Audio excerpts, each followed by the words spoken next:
আমরা চাই না রিক্সা বন্ধ হোক, আমরা চাই না অটো রিক্সা বন্ধ হোক, ভ্যান বন্ধ হোক, আমরা চাই না। কিন্তু আমরা চাই এটাকে একটা সিস্টেমের মধ্যে দিয়ে আসতে হবে। রিক্সা, ভ্যান, অটো যারা আছেন এইটাকে একটা শৃঙ্খলার মধ্যে আসতে হবে। আপনাদেরকে আমরা রেজিস্ট্রেশনের আওতায় আনতে চাই। আজকে ঢাকা শহরের এই অবস্থা, যে অবস্থা, এই অবস্থা চলতে পারে না। এই অবস্থার পরিবর্তন দরকার। এই অবস্থার পরিবর্তনের ব্যাপারে আজকে রিক্সা চালক, ভ্যান চালক, আজকে অটো চালক যারা আছেন, আপনাদেরকে দায়িত্ব নিতে হবে। আপনাদেরকে দায়িত্ব নিতে হবে। আপনারা দায়িত্ব নেবেন? কারণ যেভাবে বিশৃঙ্খল অবস্থায় ঢাকা শহর চলছে, এইভাবে একটা জ্যামের জন্য আজকে ঘন্টার পর ঘন্টা মানুষকে রাস্তায় অপেক্ষা করতে হয়। এইভাবে দেশটা উন্নয়নের দিকে যাবে না। আমরা চাই না রিক্সা বন্ধ হোক, আমরা চাই না অটো রিক্সা বন্ধ হোক, ভ্যান বন্ধ হোক, আমরা চাই না।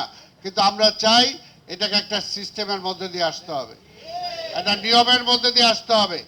আপনাদের আমরা কিছুদিনের মধ্যেই আমরা যেমনিভাবে হকারদেরকে একটা শৃঙ্খলা আনার চেষ্টা করছি, ঠিক তেমনিভাবে আমাদের মাননীয় প্রধানমন্ত্রী আমাদেরকে নির্দেশ দিয়েছেন আপনাদের রিক্সা, ভ্যান, অটো যারা আছেন এইটাকে একটা শৃঙ্খলার মধ্যে আসতে হবে। আপনাদেরকে আমরা রেজিস্ট্রেশনের আওতায় আনতে চাই।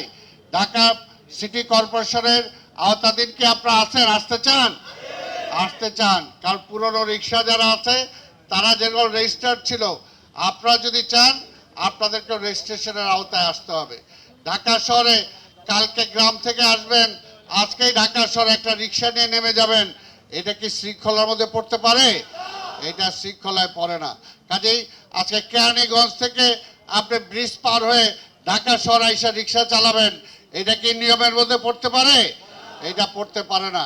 আজকে নরসিংদী থেকে, আজকে গাজীপুর থেকে, আজকে ইভেন উত্তর সিটি কর্পোরেশন আজকে আলাদা হয়ে গেছে। যার যার জায়গায় আপনার সেই জায়গায় গাড়ি চালাবেন, সেই জায়গায় রিক্সা চালাবেন।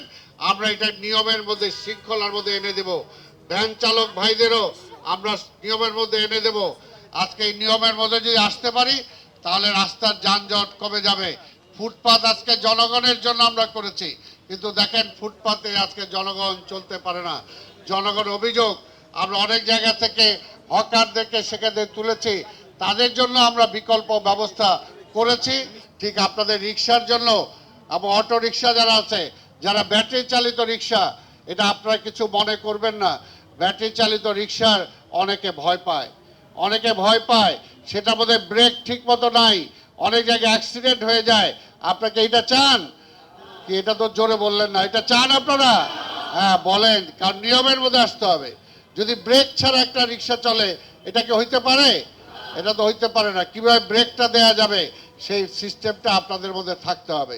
আপনারা চালান। আমরা তো বলছি, আমাদের মাননীয় প্রধানমন্ত্রী অনেক মানবিক, তিনি বারবার বলেন এই লোকগুলো এই পেশায় নিয়োজিত, তাদেরকে উচ্ছেদ করে দিলে তারা কোথায় যাবে?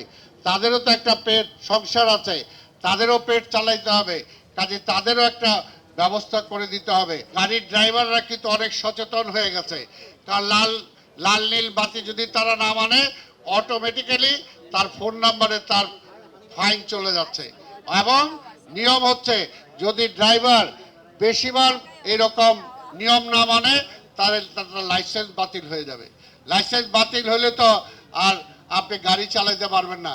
ঠিক সেই রকম আমরা রিক্সাওয়ালা যারা আছেন, অটো যারা আছেন, আপনাদেরকেও আমরা লাইসেন্স দেব, আমরা নাম্বার দেব সিটি কর্পোরেশন পক্ষ থেকে। এটা আপনাকে ঝুলিয়ে রাখতে হবে এখানে। আপনার রিক্সায় সেই নাম্বারটা থাকবে, অটোতে সেই নাম্বারটা থাকবে। এই নাম্বার ছাড়া কেউ ঢাকা শহরে গাড়ি চালাতে পারবেন না। আমরা ঢাকা শহরটাকে সুন্দর করতে চাই, যানজট মুক্ত করতে চাই, আপনাদের একটা ডিসিপ্লিন আনতে চাই। এটার জন্য আপনাদের রেজিস্টার করতে হবে, আপনাদেরকে লাইসেন্স নিতে হবে, ড্রাইভিং লাইসেন্স নিতে হবে, রিক্সাওয়ালাদেরও ড্রাইভিং লাইসেন্স নিতে হবে। তা না হলে কিন্তু হবে না। যে কেউ রিক্সা নিয়ে নেমে যাবেন, এটা হবে না। আপনার যে রিক্সা, সেটারও আপনাকে নাম্বার নিতে হবে, নাম্বারটা সিটি কর্পোরেশন রেজিস্টার করতে হবে। আমরা সময় নিব, ওই সময়ের মধ্যে আপনারা এই কাজগুলো করবেন।